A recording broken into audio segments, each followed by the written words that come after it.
These guys are ridiculous. These guys are ridiculous. Now, how about them damn Celtics? And we are back with another episode of How About Them Celtics. Sam and I are here recording on Monday, November 20th, after the Celtics loss to the Charlotte Hornets. And we can start there because that's what we're going to be talking about for the most of this episode today. The Celtics lost to the Hornets by a final score, let me pull it up, of 121-118 in overtime. And they were up by, I think, 11 points with like 2 minutes left or 5 minutes left, whatever it was. They're up 11 in the fourth quarter, up 18 in the second quarter, and they blew the game. Hornets came back to win behind a monster performance by LaMelo Ball, who was awesome all night, to put it simply. 15 of 27, 5 of 11, 36, 9 and 8. He was great. Tatum had 45, 13 and 6 of his own. He had a great game, but the Celtics couldn't pull it out. Late game execution absolutely killed them. And Jaylen Brown, Kristaps, Porzingis, and Sam Hauser combined to shoot 2 of 22 from 3. So that's not a great way to win a basketball game. And Celtics blew a huge lead in a game they should have won, even with Derek White and Al Horford out. This is the worst game of the season. Rough loss for the Celtics to a Hornets team that is not very good. The Hornets are not a good team. This is a game they had in the bag. I think they were up double digits with a couple minutes left, right? Yeah. Just garbage. Feels like I watched last year's team and they made me $100. I'm still upset. They made me wait an extra 5 minutes for this game to be over with. I'm going to have to be up later than I would like to be. I've been up since 1 a.m. today and I would like to be done. So now I sat up and I watched them play like shit for 5 minutes. Tatum letting Hayward get a backdoor cut for the game-tying dunk. And then, of course, they can't get a good shot on the next possession. Jaylen Brown, very rough day for him, 5-17, missed Kristaps wide open and instead pulled a 3 in crunch time. Kristaps wide open under the basket. He wasn't great today either. 8 threes from him, probably a bit much. You said it already. 2 of 22 is not what you want from some of your top guys. So pretty frustrating one. It's really not cool when they don't make free throws. That sucks. They missed 3 key free throws in this game. Kind of happy the Tatum one missed, honestly. 10 total. I did not want to watch double overtime. This game should not have went to overtime. They had I want to say 17-point lead at one point. This shit 18. needs to stop happening. Yeah. Like, I know that the Celtics are what now, 10-3 or 11-3. 11-3 to start the season. Good start, but they're still showing some warning signs of the teams we've watched over the past 3-4 years. You can't trust them with a big lead. You can't entirely trust them to close games. Have they been better at closing games? Yes. This tonight, just dog shit down the stretch. Bad misses, bad plays from just about everybody involved. And I am top tier upset. Yeah, I mean, these last 2 games, this game and the Grizzlies game, you've really seen some of those things that made the Celtics so untrustable in years past. I don't know how many turnovers they ended with in this one, but when it was turnovers and offensive rebounds given up against the Grizzlies, tonight was just late game execution and offensive rebounds in the clutch too. They gave up 17 offensive boards to the Hornets tonight. Not very good. The last couple of minutes, Mark Williams got one. Somebody else got one. Crunch time, you can't give a team extra possessions, especially as you're melting away and letting LaMelo Ball, of all players, absolutely cook you, and you have no answer for him. Gordon Hayward giving you clutch time buckets. What is going on? Play some defense. Finish the game. Double-digit lead with 2 minutes to go. I have to watch an overtime and then watch a loss. Unbelievable. At least I got paid for it. Yeah, it was really bad. LaMelo making everything. I mean, he had a ton of open space and too many shots. And by the point the Celtics started finding ways to get in his face, he was just making everything. And when a guy as talented as he is finds a rhythm, there's not much you can do past that. Their power forward, whose name I don't even want to say because that's just the worst person who could have possibly beat you in that situation. Him and Mark Williams combined for 31 rebounds.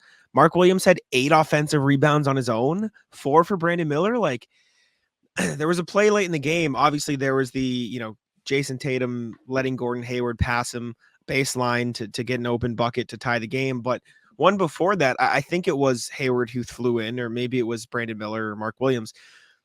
Kristaps is boxing. No, it wasn't Mark, because Kristaps was boxing out Mark Williams, and then Jaylen Brown and Jason Tatum are looking up with their mouths agape, and somebody flies in for an offensive rebound and puts it back. Like it's the low effort plays that ended up costing the Celtics in this one. John Smyers, who's a loyal listener of the pod, shout out John, was messaging on Twitter, or replying to me on Twitter saying, he believes it was Drew Holiday's fault. I responded, I don't think he's the main focal point to here, but he also wasn't great. He had a rough stretch down the end of the game. He drove when he probably should have kicked it to Tatum, who Tatum needed the ball every possession down the stretch. He had a bad end stretch of the game. He took one shot that Hayward found not a good shot, let him get baseline. Shouldn't. He needed the ball every possession in the fourth quarter. He was that good the rest of the game. Like, there was no reason that Jaylen Brown should have been chucking Drew Holiday, should have been going to the rim. And then Drew Holiday missed those 2 free throws, but I don't think you look at this game and say Drew Holiday was the main problem. He was a problem, but a lot of guys were a problem. Kristaps Porzingis couldn't hit a shot. 1 of 8 from 3. Not only that, but one more 3, and I would have won my parlay, so that would have been nice. But he couldn't make a shot. Jaylen Brown was absolutely terrible, and what made his performance even worse was the fact that he was chucking horrible shots at the end of the game. If you are not playing well, don't take shots at the end of the game. Jaylen Brown took 17 shots, 0 of 5 from 3. Excuse me, I wish I could see the stats, but he was taking huge shots at the end of the game for no reason. Like if you're that cold, know you're that cold and make plays for somebody else. Don't take an 18-foot pull-up with 2 minutes left. Thank God, Porzingis got the putback, so it erased that problem, right? Jaylen Brown missed a free throw in the end. Jaylen Brown got more shots than Jason Tatum did in the final 3 minutes of the game, it seemed like, which makes no sense. Like there was no sensibility to the way the Celtics were playing offense in this game. Kristaps couldn't hit a shot. Sam Hauser couldn't hit a shot. Jason Tatum went cold at the end a little bit, and he didn't get enough touches for the game he was having. Drew Holiday made some mistakes in there. Everything that could have gone wrong offensively went wrong. And then defensively, they were just giving way too much space to LaMelo Ball at the start of the game. So he got hot. And then Mark Williams and Brandon Miller and everyone else lived on the glass for the Hornets, which was frustrating to see. It was just this was the worst game of the season. I'm not going to sit here and say everything is crumbling and going to shit because of these 2 bad losses, but you need to look at this and then correct it moving forward, which is it's so bad. It's 2 bad losses. Sorry, 2 bad games. It feels like it. The same stuff was happening in the Memphis game. I mean, the same stuff was happening against Toronto. They got away with it. This is 3 straight games of nonsense at the end. They had a good win against Philly where they battled out and Derek White carried him over the finish line. It's almost like they're missing Derek White tonight. I don't care. I don't want to hear. And I know that's not what you're saying. But anybody that's they didn't have Horford, they didn't have Derek White. What they did have is a 11-point lead with 2+ to play. Just unacceptable stuff. Charlotte's a bottom feeder team. Shouldn't happen. No. This won't matter in 6 months or whatever. But exactly. Today it's annoying. It cost me sleep. It cost me some happiness. The most frustrating part to me is Brown taking bad shots when Tatum was that hot. I really want to see. Agree with. Yeah, I really want to see. I want the box score to update so I can click on it and check stuff. But it felt like Tatum took 2 shots down the stretch of the game. That's happened all season. NBC Sports graphic saying 5:15, and then he's still taking shots. And I'm like, what is going on here? Well, it's Jason Tatum, what did he finish with? Jason Tatum finished with 45 points on 15 of 28 shooting, 7 of 15 from 3. He played fucking awesome. He was on. And he did get some shots on the stretch, but there were 2 layups, and he missed them both. So I'll save some of the blame that I'm going to throw out there, because Jason Tatum did miss a couple layups down the stretch that were huge, and he did miss the free throw that would have tied the game and sent us to double OT. But it felt like the shots Tatum was getting and the layups Tatum was getting was because he created them for himself. And what I want to see is the Celtics run offense to get Jason Tatum a shot, not let Tatum be the offense, right? That's not exactly what I feel like that doesn't happen all that often. I know. What I more mean was I want Tatum to be the offense, but not in the sense of everyone clear out and let Tatum take a shot. I want Tatum to get in the post and work out of the post. I want Tatum to get a screen at the top of the key. Like there were too many. Here you go, Tatum, figure it out. Like that was all the looks he got at the end. There wasn't a screen and roll. There wasn't a handoff. There wasn't a off ball, screen to get him open. There wasn't like a post up. Like it was all just, since he was hot, he's going to do whatever on the perimeter. And then when he wasn't doing that, he didn't fucking touch the ball. Which the is last not play of okay. the game was horrendous, by the way. Regulation was horrendous. Which one? The Hauser one? I think they just no, it wasn't. Well, it was the Hauser shot, but they just cleared aside for Tatum, and he just stood there and waited for the double to come. He didn't do anything. I think, was that the one where Hauser got the shot though? Yes. I think Keith was saying it on Twitter, Keith Smith, and he was like, Hauser should have been. I can't trust the internet to keep my game up to speed, not get it spoiled. I think what he's saying is Hauser went too far to the top of the key so he could get doubled. I think what the Celtics wanted was Hauser more on the wing so LaMelo couldn't help off Hauser. But then since Hauser was so far to the top of the key, he just helped off of Hauser. And so then the Hornets could send they could rotate to Hauser instead. There was like a spacing issue that was noticed, like when it should have been a Tatum one-on-one post-up turnaround midi. Like that looked like what they were working for in that case, a one-on-one for Tatum, but then he got doubled. And I don't think that was what the play was supposed to be, is what I'm saying. Which is, a problem within itself as well. That broke down so easily for the Celtics. This was just such a mess, man. It was so bad. Jaylen Brown was so bad. Kristaps was awful as well. He couldn't hit a shot to save himself. And he was, he got inside pretty much anybody early, not named Payton Pritchard and Tatum bad. Pritchard, that's another thing. I don't think Joe was like one of the biggest problems in this game, but like, why is Hauser in over Pritchard at the end in those points? Like that didn't make any sense to me. Like defensively, Probably I guess just you want a little because more height, but size. like Hauser was, Pritchard was 5 of 8 from 3, 8 of 14 from the field. Hauser finished 1 of 9 on all threes. Like it didn't make any sense to me that Pritchard wasn't in those spots. I just think they probably felt like with tight defense, Hauser can be somebody that has a better chance of getting a shot off because he's taller. I guess. Sounds dumb on the surface, but on a catch and shoot, no, it's I know kind what you of important mean. with them not creating space. Get ready for the NFL season with incredible offers from FanDuel, America's #1 sportsbook. Right now, new customers can bet $5 and get $200 in bonus bets. Guaranteed. That's guaranteed. Plus, all customers who bet $5 will get $100 off NFL Sunday Ticket from YouTube and YouTube TV. Now is the best time to join FanDuel. It absolutely is. The app is easy to use, and you can be on everything from spreads to player props and more. So visit FanDuel.com/Boston. Kick off the NFL season with an offer you won't want to miss. FanDuel, official partner of the NFL. I know what you mean. I will also say, though, there could have been a benefit to having another shot creator out there because Holiday, Brown, and Porzingis couldn't fucking do anything. So having Pritchard out there who was comfortable creating his own shot could have helped.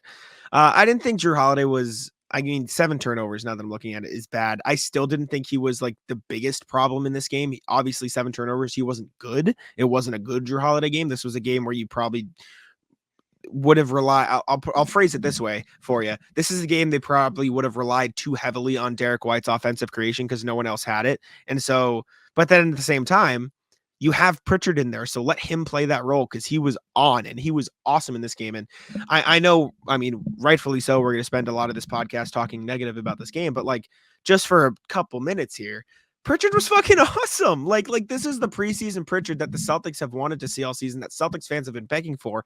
And obviously it showed up because he had 21 points, 8 of 14, 5 of 8, but 2 steals, 3 assists, 6 rebounds, 2 of which offensive. Like he was doing everything for the Celtics in this game. I think he should have been in the game more. This is the type of game you want to see from a Pritchard who should be one of your first guys off the bench, who should be a consistent source of offense, who should be able to play 30 minutes in a game, which he did. He ended with 33 minutes in this game. Like this is the Pritchard that the Celtics signed to a 4-year extension with hopes of him being a regular piece of their rotation moving forward. So if anything, because as much as Tatum was great, he fell apart there at the end with letting Hayward get by, 2 missed layups, a missed free throw. Like he had a rough close. Jaylen Brown was bad. Porzingis was bad. Drew Holiday was bad.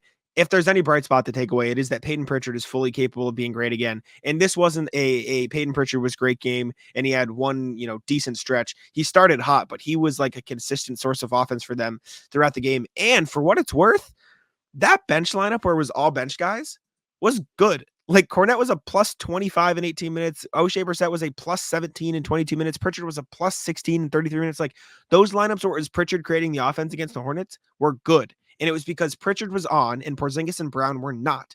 And so I understand. And I think 99% of people on this earth, if you had asked them before, hey, if Pritchard's hot, would you put him in over Porzingis or Brown? You say no, because those it's clearly two better players.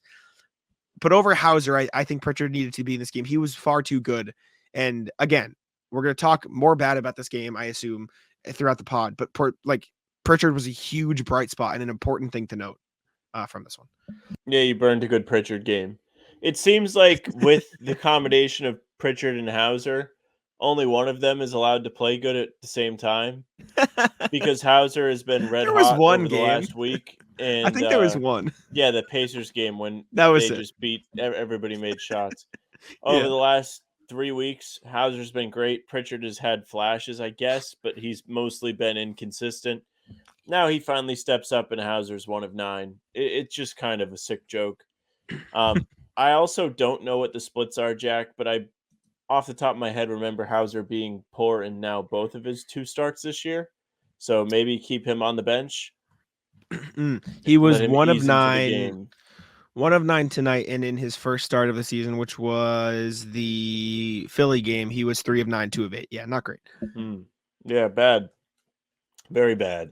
The plus minuses are remarkable in this game. The Tatum -5 with a 45 ball on Charlotte. But I think the plus minuses tell you just how bad Porzingis, Brown, and Hauser were in this game. Like those missed threes, as much as it's a very look at the box score, they're bad. The fact that they missed those threes was so significant because when those guys were in the game, the Hornets were able to just focus on Tatum, lock him up. And if those guys aren't hitting, or when Tatum's out, those guys are usually Tatum and Holiday together paired, and it was tonight, and Brown and Porzingis. Those guys were so cold and so bad offensively that the Hornets were able to use the minutes when Tatum was off the floor to come back and make up 25 points effectively, because Tatum was a -5 in a game the Celtics lost by 3, but that -5 was lumped into the minutes he played with Porzingis and Brown and Hauser. The minutes when Tatum was on the floor with Holiday, outside of those guys, he was probably a plus. It was because that's how ineffective those guys were on offense. When Jaylen Brown is off, he is off. And I think that's a huge reason why there's a subset of Celtics fans who are hesitant about the contract extension, who are down on him. I've been very critical of Jaylen over the past couple of years. When he is not making shots, this season he's been better because he's been a better playmaker. And he had a great pass in this one. And throughout the course of the season, he has done a better job of knowing when he's cold and stopping taking shots. This was the Jaylen Brown that far too often has popped up over the past 2 seasons, because Jaylen Brown was ice cold in this game, and he just kept shooting. And it was to the detriment of the Celtics by the end of the game, because I remember vividly 3 shots, 2 threes, and 1 turnaround midi that were not even close to going in, and they were just complete pull-ups, contested, awful shots in either the final 3 minutes of regulation and in overtime. Those shots need to go to Jason Tatum, or the Celtics need to run a play.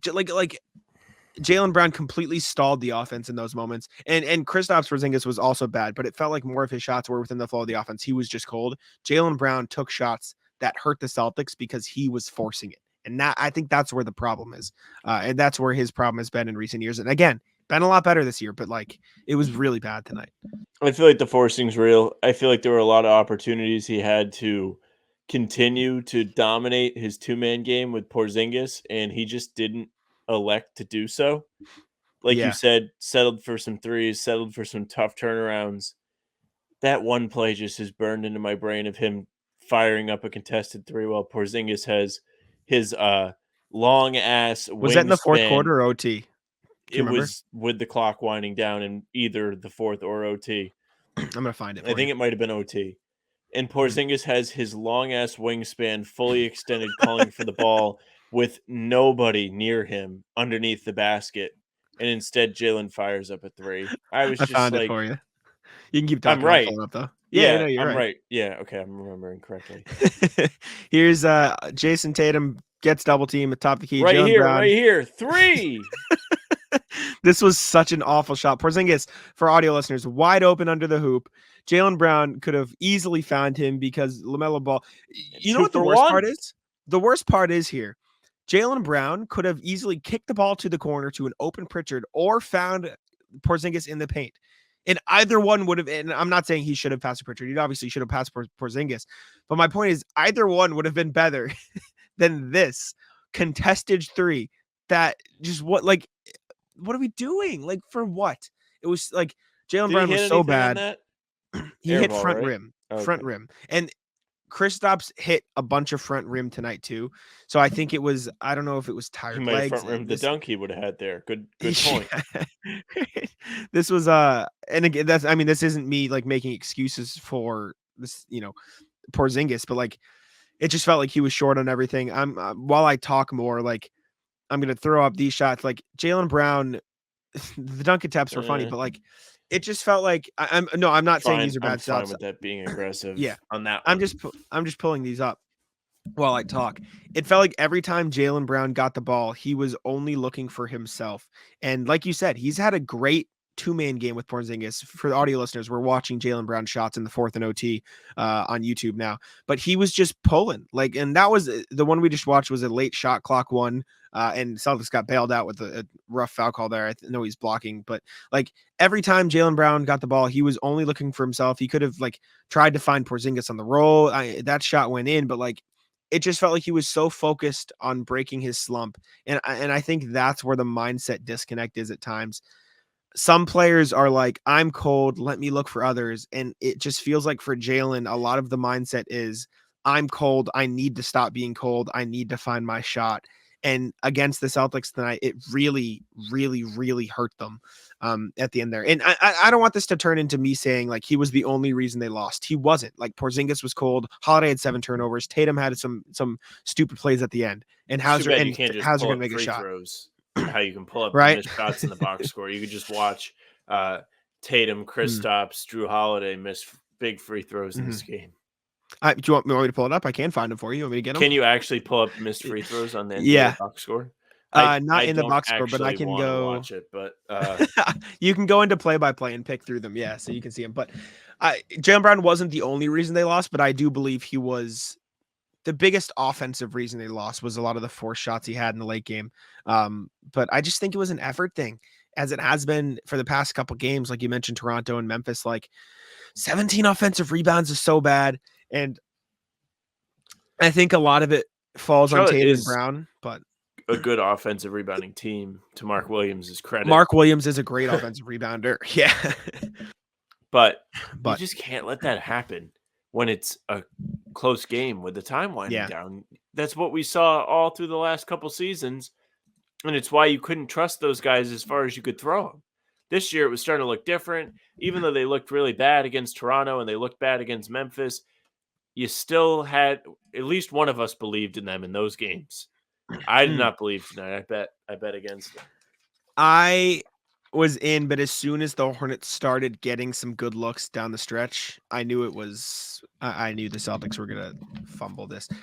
They allowed 4 offensive rebounds in the 4th quarter and 1 in overtime, which means that's 12 through the first 3 quarters as well. It was just a consistent onslaught of poor effort on the defensive glass for the Celtics, the Celtics were one of the better defensive rebounding teams last year. They're the number 1 defensive rebounding team this year.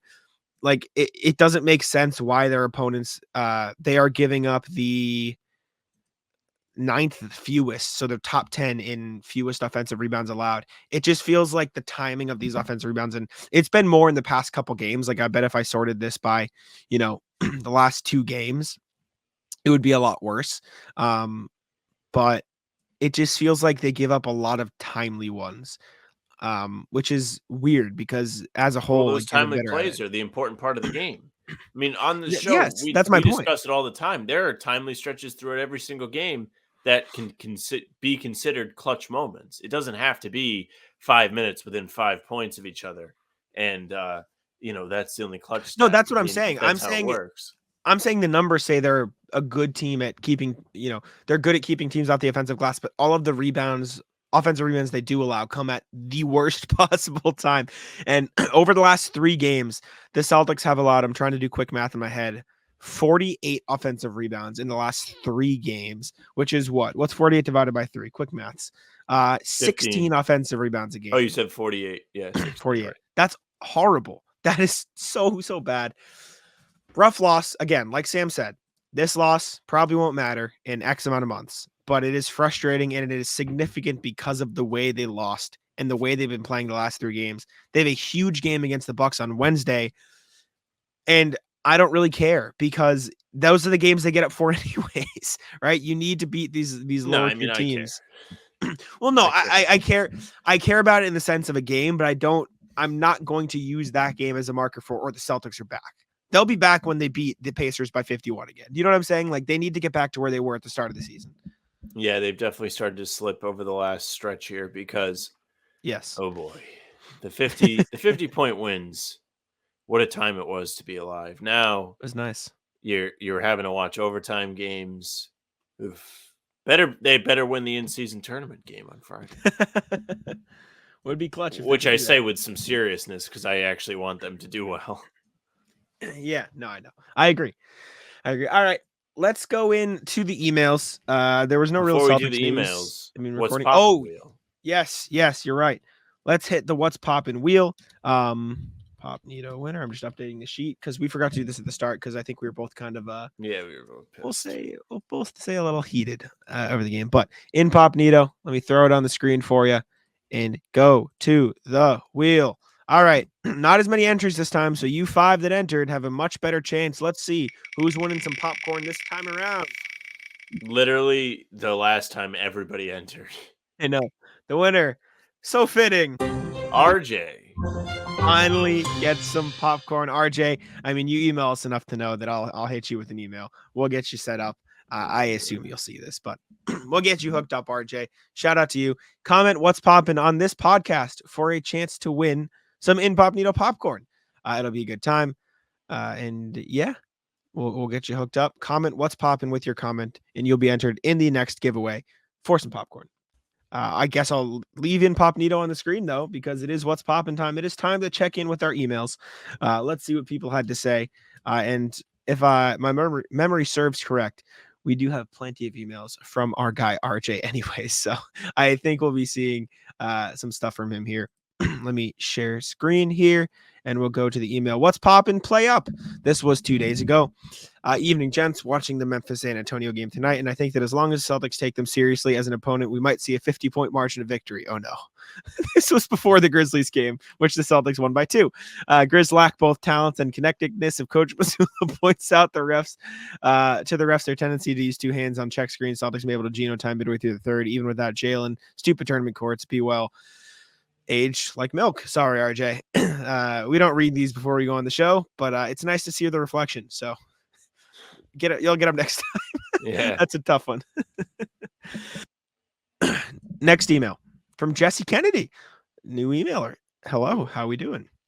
What's up, Jack and Sam? Been listening to you guys for a while now, and I tune into the Garden Report, A-List, Locked On, Celtics Lab, etc. You guys put together some good and fresh content. I drive around for work, and it's something to look forward to. I've been bleeding green since 2002. I almost never miss games. I stream them and not paying league pass respect. I'm 37, grew up in West Roxbury / Roslindale, and I'm in San Diego now for the past 4 years. Fuck the cold. Fuck Julius Randle. Sam, keep talking shit. Jack, fuck them sniffle haters. Jesse. Thanks, Jesse. We appreciate you for the email. Next one, I believe, is going right back to RJ. Shocker. I just got to mark something down real quick, and then now I'll read it. Okay, RJ, never again. I swear. I'm leaving the halftime hot takes to Sam. That's all there is to it. Props to Memphis for coming back. This was a reply to his Memphis Grizzlies prediction. Yeah, sorry, RJ. Sorry about that one, buddy. Knuckleheads email from Philip Hart. Hi, guys. There may be no duo who can collectively clown on opposing players better than you two. Shout out to Nick Wright, too. So why not encourage you guys to do it more? Ooh. Let's rank the dumbest players in the NBA. For clarity, I do not mean I like insane this. people, Kyrie, or emotionally ignorant people, Draymond, but the most classical type of dumb, like Mark Jackson, mama, there goes that man type stupidity. I like that. I base this both on on-court decisions and interviews mostly, excuse me. Here are the candidates that I propose. Please feel free to add or exclude anybody. Then please debate who is the dumbest. Here are the candidates. Julius Randle, Jordan Poole, Rudy Gobert, Jordan Clarkson, Dylan Brooks, Andre Drummond, and low-key Klay Thompson. Let the rankings begin. Thanks and all the best, Phil. Now, before we do this, anybody you would like to add or exclude? J.R. Smith. JaVale McGee. Good. Okay. I'm trying to think. I don't know if there's anybody else I would want to include. James Harden, maybe. I'll throw James Harden on there. I want to exclude Rudy Gobert because he's actually playing really well this season for the Timberwolves. Like he's found a niche there. I understand the inclusion, but I don't think I'll pick him to win. Same with Jordan Clarkson. Like I understand it, but I don't think I'd go with him anyways. I really just think it's Julius Randle. I truly just think he takes the cake. I think the number one, although Jordan Poole is giving him a serious run for his money this season. Have you seen the report from Mark Stein that they might just want to move on from him? Oh, I did not see that, but I like that. I am pro that. I think those guys top two. Yeah, I think those guys are top two. Please trade him for Zach LaVine. Who says no? Both teams. Yeah. I think those two are up there. I think I'm going to make both put Grant in the running, but he's having a good season. But I think Randall and Poole are a very close 1-2, and they kind of slap box each other for the number one spot based on a night-to-night basis. What do you think? I think that's fair. I do like the Drummond pick, though. Best rebounder of all time. Cat. Greatest three-point shooter ever. He said he changed the game. Yeah, he changed the game. That Pat Bev interview was all time. Or is it Paul George? Maybe he was on the Paul George thing. I don't know. That interview, whatever. It was Paul George. That was next level. That was big time. LeBron for reading the same books over and over again. Yeah, LeBron can't read. Give him handshake people at the Clips of Moore that were going over the wall. I'm going Julius Randle and Jordan Poole though. 1-2. Randle 1, Poole 2. That's my final choice. I think that's very fair. We'll rock with that. All right, 2 more emails. What's poppin' from RJ? First rule of greatness. This was a day ago, so this was before the loss to the Hornets. Hey guys, looking forward to the Memphis game this afternoon, but I'm still thinking about the almost stinker in Toronto. Well, we got news for you, RJ. Everyone wants to be great, and while there are lots of positive steps to take that get to the level, the first thing to do seems obvious. The point of being almost counterintuitive. Don't do things that suck. This isn't don't be bad. Great. Everyone can have a night where your shooting is off or you're a half step behind on defense. No, not sucking means looking at your own bad habits and reducing and eliminating them. One of the reasons this year's Celtics look and feel better than last year's squad is that they've cut back things on that suck, like not rebounding as a team. Yikes. Throwing the ball away. Yikes. Dribble, 3 possessions. Perfect. RJ had the crystal ball out. Perimeter only passing, no penetration or post-ups. Yike. And slow to initiate the offense. They've been better at this because they chuck a lot of threes. Watching the C's this year, they've improved on all of these. Sucking less means it's easier for you to be great more often, which is why in the third quarter against Toronto was the B-ball equivalent of fingernails on a chalkboard. A stroll into the front court, early threes, getting outnumbered on the glass, early threes. It was all there. After the second quarter's demonstration of beautiful basketball, I was expecting more of the same. I hope the flight to Memphis afforded the coaching staff some time to hit on all of these teachable moments. This year's team has it in them to be the best Celtics squad since '86. The only thing standing in their way is themselves. Be well. This aged so beautifully, and I'm so glad I read it. This is like when Adam Silver, that time he told John not to show a gun on Instagram, and then he went and did it again. So RJ told the Celtics not to do all these things, and then they said, hey, look, we're going to give up offensive rebounds. We'll turn the ball over a couple dumb times down the stretch. Yeah. Jaylen, Porzingis waving his arms wide open, dribble. Actually, I don't even know if it was dribble 3, but it was a perimeter only pass, early chuck 3. 2 for 1. 2 for 1. Yep, have to do 2 for 1 and slowly initiate the offense on that final regulation possession with Tatum dribbling with his back to Hayward for a little bit too long before moving. Yeah, agree. You ever seen That's So Raven? This is just Yeah. Whoa. Oh, baby. Last one, and I'm going to give you a nice little insight into what's next. RJ sent us an email after the game, so let's see what he had to say about the Hornets game. Let's poppin', play stupid games, win stupid prizes. Evening, guys, multiple choice quiz. Why did the Celtics lose in Charlotte? Losing on the offensive glass, 11-17, missing 10 free throws, not passing the ball enough, only 19 assists, or D, all of the above. I'm going with D. Coach Mazzulla gives extra credit for the 5 for 8 Pritchard on the bench, leaving the 1 for 9 Sam Hauser in the game, take the final 3. You and me both. Handshake, RJ. Actually, double extra credit for the coach because when Holiday came in for Pritchard with 5:26 left, the Celtics were up 191. How often do you see the second leading scorer sit out in the last 5 minutes of the game, only to sub back in to start OT? I would still play Holiday over Pritchard. It's the Hauser for Pritchard that was the problem for me. Holiday's too good. I don't care if he's having a rough night. He's an all-star. But that's just my opinion. But as much as all of that contributed, the Celtics were still up by 9 with 120 remaining in the final 140 seconds. They did not score, including Drew Holiday's unfortunate Grant Williams impersonation at the line. While the Hornets out-rebounded the Celtics 4-0. It was the return of late season 2023, ugly as ever. Be well. Sam, would you consider living in Ireland until the Celtics win the championship? Thoughts? This is bad because I came back and they lost. This is true. I forgot about that. I told you it's good. That was my fault too. I'll hand up. I was really concerned about this. Not a good start. I've actually been not good at all since I got back. I'm not gonna lie to you. All right, really. let's move on. Whatever. It's not for this part of the show. Let's go to the NBA portion of the show. And instead of a NBA around the league check-in, let's do a NBA standings check-in. That way it'll go by a little quicker. We can see where our predictions are going for the season. So let me pull up the spreadsheet RJ has so kindly made for us. Shout out RJ, legend of the program. I just pulled up the spreadsheet for my family's Thanksgiving potluck. That's not what I wanted. Where is the thing RJ made? Here it is. Sorry. Here is the spreadsheet with NBA current standings. I don't know if this is currently updated to the actual standings. The last time this was updated was 11-17, but it's close enough for us to take a look. So start of the season, I said top 3, or we'll go top 4 to start. I had Boston, Milwaukee, Cleveland, New York. Sam had Boston, Milwaukee, Cleveland, Miami.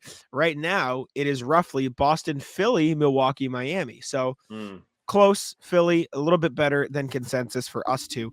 I think the rest of our Eastern Conference predictions were pretty safe, though. 5 through 8 for both of us was Philly, Miami, Atlanta, Indiana. You had Philly, New York, Orlando, Indiana. So pretty close. We both hit on the Indiana, Orlando jumps because right now it is Indiana, Orlando, New York, Cleveland. Brooklyn's a tiny bit worse than we both thought they would be. I had them at 9. You had them at 10. And then the rest of it, you had Detroit at 11. I had them at 13. But the bottom of the East is the bottom of the East for us. They are at 15. They are at 15. Yes, they are. But we both got the tiers. We'll call it the tiers of the East, correct? We were on par. Out West, I had Denver, Phoenix, Lakers, Warriors. Sam had Denver, Phoenix, Clippers, Warriors. Right now, or roughly right now, I should say, it is Denver, Dallas, Minnesota, Oklahoma City. So a lot of weird stuff happening out West. A lot of weird stuff. Warriors struggling mightily. They are 6-8 right now, which is brutal.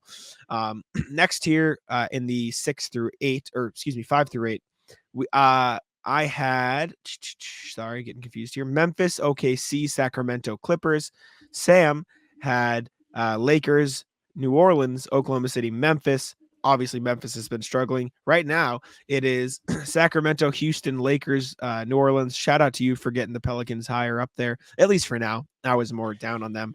And then, again, the bottom of the West. Great. They beat Denver. They did. They did. Bottom of the West, however, is an absolute shit show.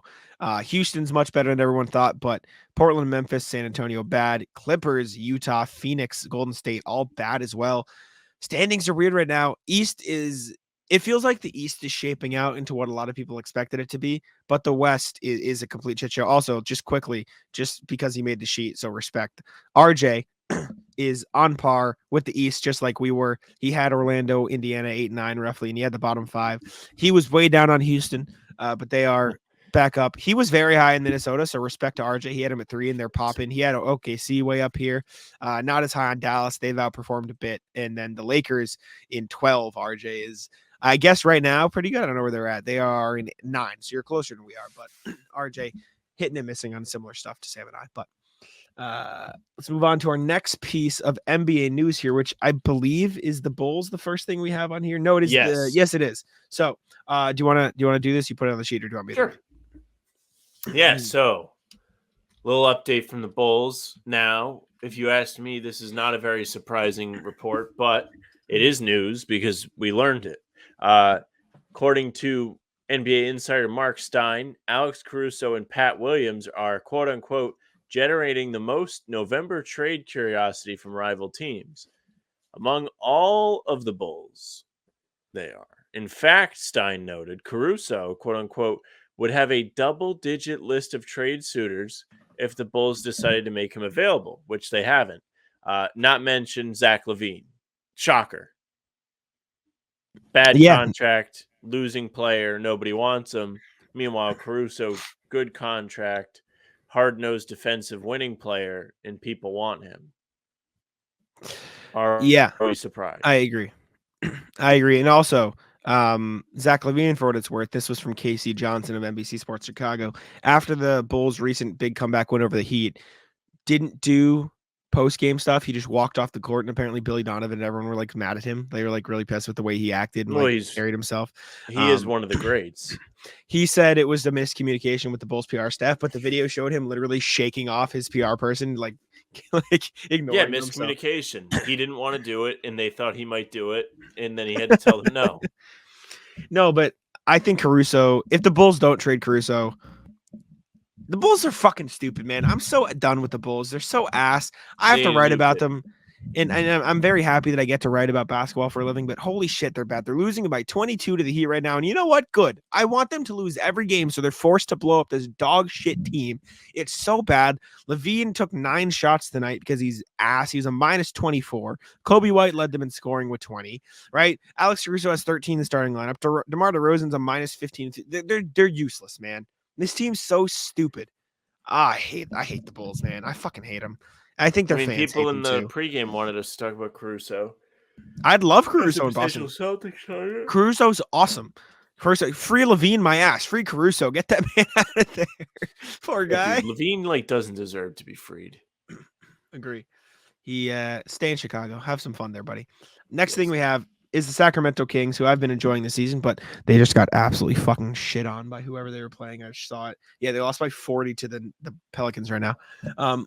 However, update about the Kings, they might want LaVine.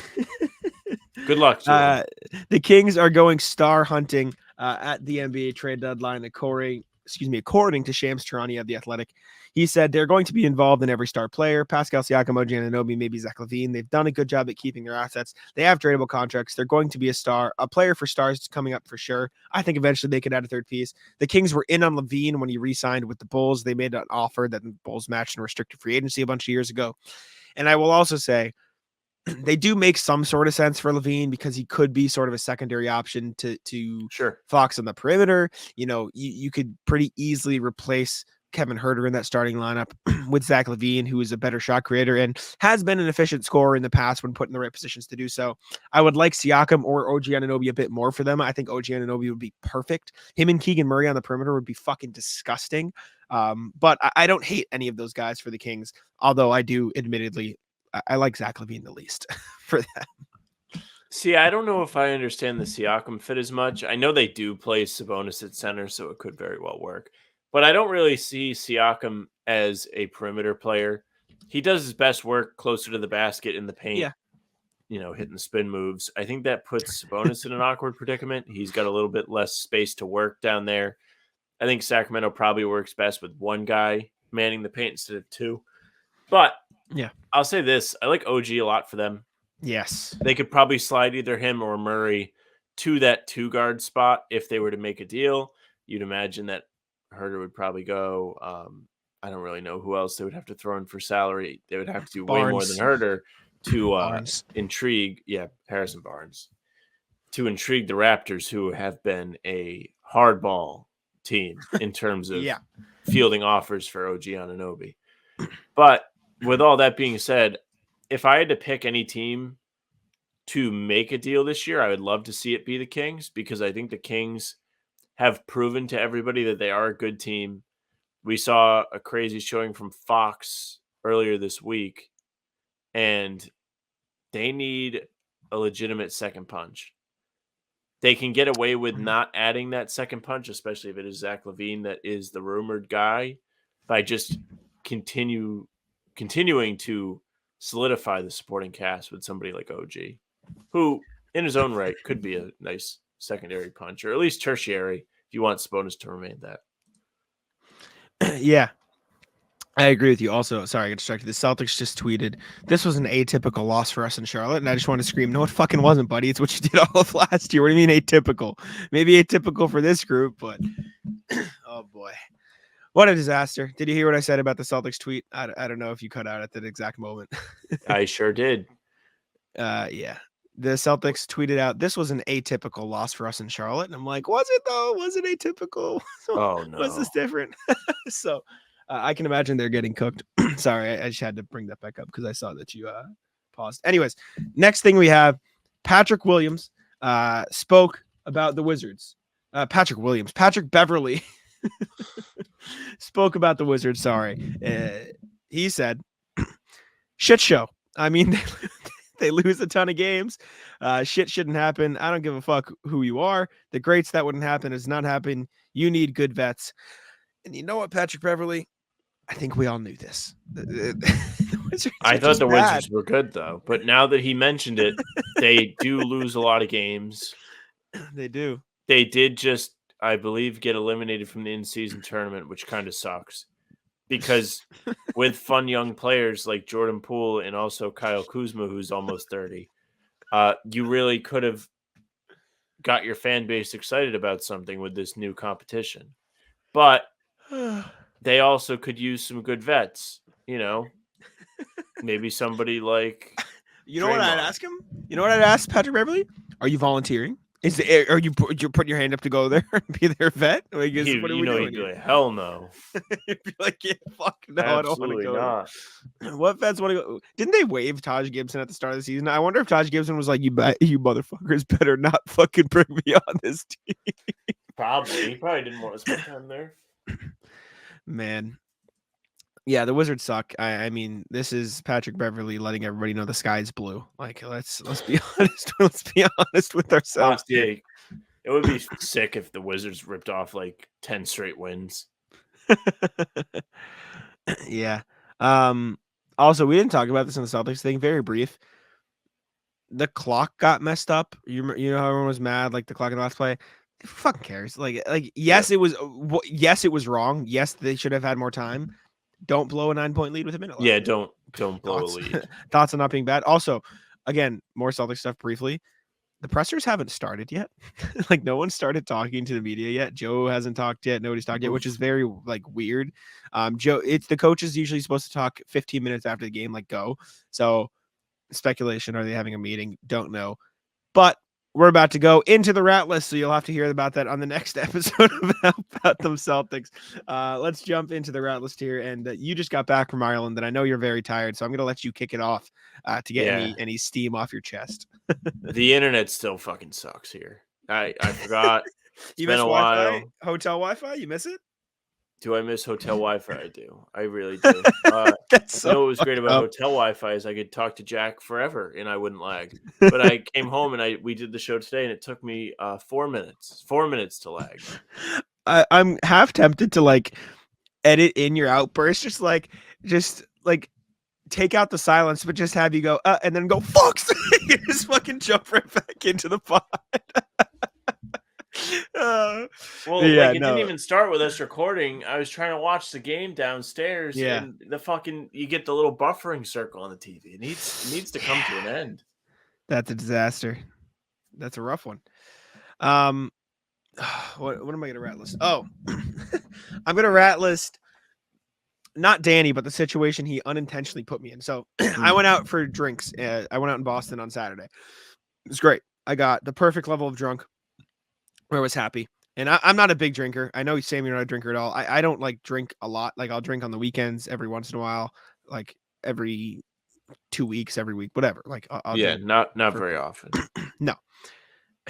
I went out to a bar with Danny and his buddies. It was good. Got some food, made some bets, had a good time. Whatever. We go to the next bar, and on the way to the next bar, or before we left, Danny goes, "Yeah, so these guys, my friend's girlfriend's roommate is friends with somebody who went to high school with. We're going out with her, right? It was one of those, friend of a friend, whatever." So he goes, "Yeah, this girl that we graduated with in high school, is gonna be at the bar we're going at. Like we're going out, like she's part of the group or whatever. Like we're gonna see them there." And I'm All like, right. okay, that's weird. And like, keep in mind, I wasn't very social in high school, so I'd never spoken to this Right. girl. It's whatever. We get there, and I find out that we weren't going to see this girl at the bar. It was this girl's birthday. Oh And no. she was having a lot of friends come to the bar for her birthday. So there were at least 20 Oh. people I went to high school with at the bar. Happy birthday from HBTC to you. We wish it was our birthday so we So- could party too. Put the hats on. I end up standing in the corner with Danny's friends. Love the Uh, corner. And it was like I still had fun. It Big was still a corner great guy night. myself. Exactly. Still had a great night. It was good. We didn't interact with him much throughout the night regardless. But when Danny is very social. So he went out to Yes. talk to them for a little while. And I stood with Danny's friends who I've become like I'm friends with them. I'm good enough friends with them where I can have a conversation, whatever. I turned to them, I go, "Guys, this is my second time meeting you. I think I've spoken more to you than anybody that is at this bar tonight that I went to high school with." And they laugh. And then we played a drinking game. So anybody who listens to the show knows I was not a sports guy in high school, wasn't built for it. I did Glee Club. I did show choir. Yep. And so while me talking basketball is very normal to anybody who listens to the show, normal for Sam, normal to anybody. Yep. Anybody I went to high school with, me covering the Celtics is like the biggest fucking pivot they could possibly think. Like it is the most they're like, Yeah. what the fuck? It being successful at it. Yeah. Well, relative. We'll get there. But Well, you had the they come guy up to say me. that he hated your bars, but he still rocks with you. Exactly. Yeah. That's the sample rule. But Which we I love played that comment. we played a drinking game where anytime anybody from my high school asked me about the Celtics, we took a drink, and it was very helpful. Isn't that the worst? And Like, anybody, Finish. anybody, I don't know if anybody from my high school listens to this because I've had people from my high school like say like, "Oh, we like the podcast," whatever. I don't mind talking about the Celtics. Like it is whatever. I'm fine to have small talk. I like the Celtics, right? Obviously, I like the Celtics because I cover Yeah. them. So I'm fine to talk shop about the Celtics for 5 minutes. But it was just like that was always like, "Oh yeah, I see your tweets. Oh yeah, dude, Celtics." I'm like, "Yeah, that's me, man. That's I'm the Celtics guy now," which is just funny. That So, stuff's go fine. ahead. I love when you like somebody wants to talk to you about the Celtics, and they're just like, "What do you think?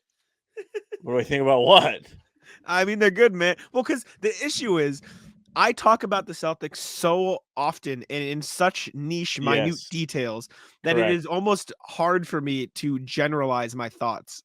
Me too, and I'm the dumb one. Like people like will ask me stuff, and I'm like, I really don't know what to say to you because I really don't know how in depth I should go before I start to sound like a loser, or make you feel bad about how much you care about this or whatever. And because I hate when people do that to me when I like something, and then somebody else will be like, "Well, this, and this," and like inform you like way more than you knew about it. And you're Yes. like, I just kind of like this band. Like I was just trying to hang out. It's like you have to find a balance between because like they all know that I cover the Celtics, so they obviously want to hear actually what I think, but I don't want to Yes. like I'm not gonna sit there and be like, well, I mean, Jaylen Brown, shoots too many shots. The 2-man game between KP and JB has been great this season. Jason Tatum's going to the post more, and they're just be like, dude, they're 11-2 though. They're like, yeah, It's they like are. like I joke about ball going hoop is like every day, like what I'm thinking about, but Yeah. it's tough when people are thinking that. But with that being said, everybody that listens to us, like, even if you may be a ball going hoop person, you're still interested enough to listen and learn. Yeah. Not everybody like- is like that. I didn't have any of those conversations that night. Like most of the conversations I had about it, well, I only really had one, and the other interactions I had with people from high school was just like, hey, how you doing? Blah, blah, blah. The only real conversation I had about it was, it's super cool. You get to go to games. What's that been like? Like, where are you living? Like, it was a pretty general conversation about the job rather than the team. So it was like, and again, I don't even mind talking about it in general. It was just, it's very funny because anytime I see anybody from high school, like particularly the athletes, like a lot of these people were like, they played basketball, they played football, they were like some of the popular kids or whatever. Like they were very into sports always. And me, who did the fucking musical and sang Glee Club, is now the one who covers basketball. They're like, what the hell? Like you ball? I'm like, yeah, man, like Celtics, hurrah. But everyone there was like nice, and I have like nothing against anybody from my high school. Like they're all very nice people. Like I can get along, I can have a conversation with them.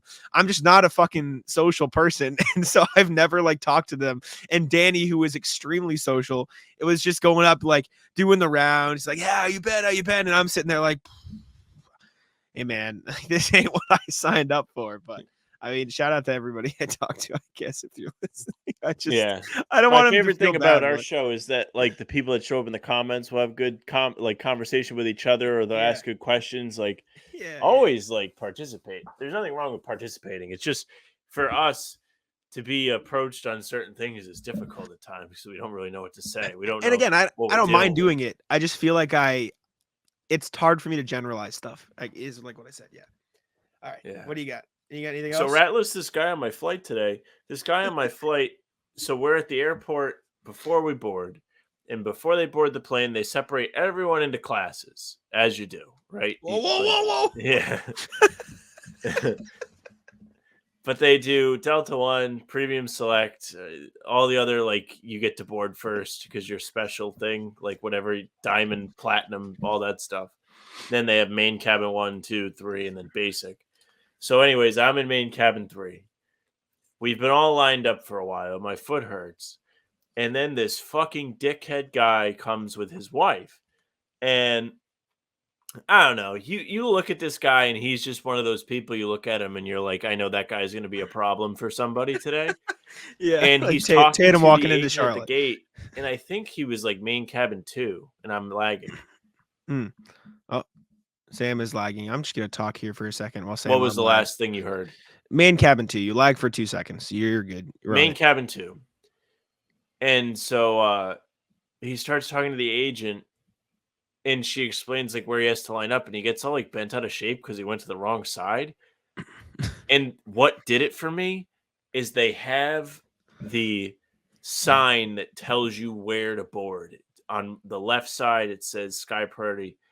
On the right side, it says like general boarding. The man turns the sign out of spite to let them know that he was misled, took 5 steps to the wrong side. And then what do I see mid-flight? I see one of the flight crew consistently trapped over by where this man is seated because he's complaining about something. Yeah. The rat. Yeah. But, like the very definition of rat. Like, I don't get. The rat list has kind of deviated from just like bitching about like terrible people, but this is a good old classic. Like this guy, dictionary photograph rat. Yeah. What's crazy to me, like, how do you have enough energy to be that much of an asshole? Like, don't you just want to like be happy? Like, don't you just want to have like a good life and like have a fine day? Like, you're making your own day worse. No. But like to actively be an asshole and make your own day worse takes a special type of like rat. You know what I'm saying? Like, Yes. you can be having a bad day, you can be upset at stuff, but to actively find things to be annoyed at and like overreact to small things, you are making your own day worse, and then by proxy making the days of the people around you worse. Like, that goes beyond like a rat moment. Like, you are just like a rat. Like, you're just a bad person. Like, what is wrong? Like, this those comes people don't after make sense to me. Jack and I did a half hour on a November loss to Charlotte. It's true. Good for us, man. Hey, shout out. It was all you. I was not. I was literally like, I did a couple of these like in the show. Yeah. I'm laboring. So, rat story. Do you have anything else? Do you want me to close with this? You can close if you want to close. It doesn't matter. I'm just saying if you want something else. No, I'll have I stuff come to me later in the week. We have more rat lists to do. It's fine. So in the on coming this night weeks. that I was out, we left the bar / club, whatever. It was a bar. There was a club downstairs. We were dancing. It was a good time. Throughout the night, I'm talking to my friend Danny, old friend of the program. I turned to him and said, Danny, I'm not drunk enough yet. Right. I made the joke, and this is only a joke. I go, Danny, I could still drive home right now. I couldn't, obviously, because I was drunk, but I was like, my point being, like, I don't feel it enough to have a good time yet. And he goes, all right, bet. Walk over, get me another, rum. I was having a rum and Coke, gets me a green tea shot, do a shot, go back to the dance floor, go back to the bar. I turn to Danny's friend, Ryan. I go, Ryan, want to do a shot with me? He goes, fuck it. Go. Do a shot. And apparently, this is unrelated. Now I'm going on a tangent, but it relates because it's a basketball pod. Apparently, the guy at the bar won $1,300 on a Chet Holmgren parlay the night we were at the club. It was the night he hit the game winner against the Warriors. Nice. And so he was hyped. He gave us a fist bump, and I just wrote on the receipt. I go, shout out fucking Chet Holmgren, baby. Gives you a fist. It's a good time. I gave him a nice tip. It was fun. But there's that. But we leave the bar, and I turned to Danny and our other friend Zach. I go, Danny, it's only 1:30 or it's only 1, whatever. And I go, why are we leaving? He goes, it's time to go home. I'm like, I want to go out again. I'm like, I'm not done, Danny. I want to go. And so I'm doing that the whole time. We go down to wait for the train. It's gonna be a time here. Oh, it's gonna be great. That's gonna be great. Train doesn't show up. Train just like it stops 3 stops later. We have to walk, right? Which we're drunk. It's a nice breeze, whatever. Walking. We get to this place called College Pizza, and I'm gonna say it because College Pizza is fucking awesome. If you live by Fenway, College Pizza, go to College Pizza. Before, yeah, great establishment. Danny knows the owners, great people. Respect. We go in there, and a bunch of college-aged girls and a couple guys, like they have taken over the speaker at College Pizza, and we walk in, and I go, Danny, this is the bar I was talking about, and this isn't a bar, it's just a pizza place, and they have taken over the speaker, and we walk into the owner, which Danny knows behind the bar. He's just going, what's up, Danny? Just fucking bumping the music. And I walk over, we're having a conversation. They go, what's on next? The girls come, oh, play this. Third time, girl comes up. It goes to the owner, who this is like just a middle-aged guy. He's not like whatever. She goes, play Slut Me Out by NLE Choppa. And he's just like, play what? And I am obviously like, I'm God, right? Like I'm like having a good time. He goes, sure. Is this right? And I can read it. And he starts typing in slow because that's what he thought he heard. And I just go, no. That is not what they said. And so I have to like type it in for him. But I'm sitting there like this. I'm like, like fucking not paying attention. And I type it in. We get our pizza. Fucking great pizza, by the way. We get back to the apartment and Danny's roommate is sleeping. And I'll put myself on the rat list because when I got to Danny's apartment, I stopped there to put my bag down and then meet them at the bar. Danny didn't realize his roommate was coming home. So as I was walking out of their apartment, the roommate was walking in and the roommate was just like, who the fuck are you? Like, who the fuck is this guy coming out of my apartment? And then we got back later and one of the people we were with, Danny's friend, was just like so drunk that he couldn't keep his voice down. So he was just going, are we home yet? So I was like, shut the fuck up, buddy, dude, sleep. It was great. I'm very excited to go out again. But we can wrap there if you are done as well. Shall we close it out? Yeah, I don't really have anything, nothing in the chamber left. That's fine. We can close with one final question then. I know you hate Christmas. Are you a Thanksgiving guy? Because it is almost that time. I'm pro Thanksgiving. I don't care for football. I think the sports slate on Christmas is far better because I'm obviously basketball guy. But yeah, you know why? Because nobody annoys me with Thanksgiving. You kind of, you know how I know that is because you kind of forget that Thanksgiving is in 3 days. Yeah, it's fair. I mean, we all know my thoughts on Christmas. I love Christmas, but Thanksgiving, great holiday. I mean, what is there not to like about a fuck ton of food? Like that's basically the holiday, right? Like you just eat a shit ton of food, and so I'm in, right? Like, my fat ass in on Thanksgiving. Adam Silver, get ready to get fat as fuck, buddy. I did eat a salad tonight, though. I had a character for me. It was good. Oh, yeah. Anyways, thank y'all for tuning in. We appreciate it very much. Hopefully you enjoyed this overtired version episode of How About Still Them gave you an Celtics. hour. We did. We hossed through that. We did 20 minutes almost a ratless, but I thought it was good. Let us know what you guys think. Hopefully you come here to vent after the Hornets game and don't just not watch like you have after some losses. Please. I want to give a shout out to the channel though, because we're on 3 straight 2K videos. Knock on wood, make it 4, fellas. Help us out. Thank God for tuning in. Leave a review on Apple, please. I'm not asking No anymore. longer asking. Please. And I'll let Sam take it. Hey, thank you very much for listening or watching. If you're watching, make sure you subscribe to the YouTube channel. Hit the notification bell. I don't know why Jack is. I'm flipping the people off for not leaving Apple reviews. I'm still mad. I'm still. Thought you were upset with me. No. Imagine I just go, yeah, fuck this guy. Yeah. Leave a comment. Tell us. I don't know. I'm sure you have something to say about this game.